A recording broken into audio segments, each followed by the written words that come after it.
Congratulations, you're the first person to successfully travel back in time to ancient Rome.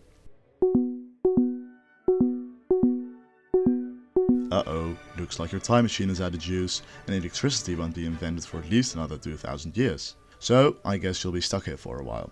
Of course you can stay here, praying that Jupiter will bless your rip-off Skyfight trope with some much needed electricity, but Jupiter isn't the nicest of guys, so I wouldn't count on it. No, I suggest you pick yourself up by the bootstraps and get out there and get a job. Luckily you spent years studying Latin, so at least there won't be a language barrier. But no, we actually have very little idea what Latin sounded like when spoken. However, for the sake of this video, we're just going to assume that everybody speaks Latin exactly the same way it sounds in your head. We can't look for work on an empty stomach, so let's go find something to eat and drink. Modern day Italy is renowned for its world-class cuisine. Rome, less so. Hope you're hungry for some cena, or hot water with wheat, lard and salt. If you're lucky we could even get dessert, which was actually the same dish, only served with honey instead of salt. Well, let's wash it down with some quality sweet wine.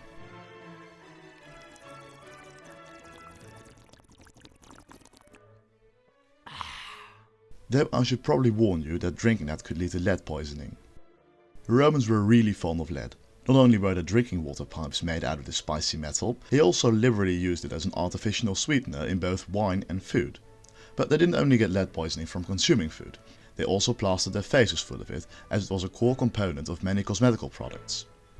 So maybe just skip the drink for today.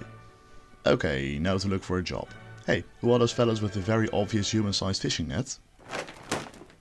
Uh-oh, looks like you're going to be a slave. Well, get ready for a life without rights, opportunity or happiness. But don't worry, you still have options. For example, highly educated slaves often lived lives of relative comfort and had to work as a teacher, manager, accountant, chef, artisan or physician.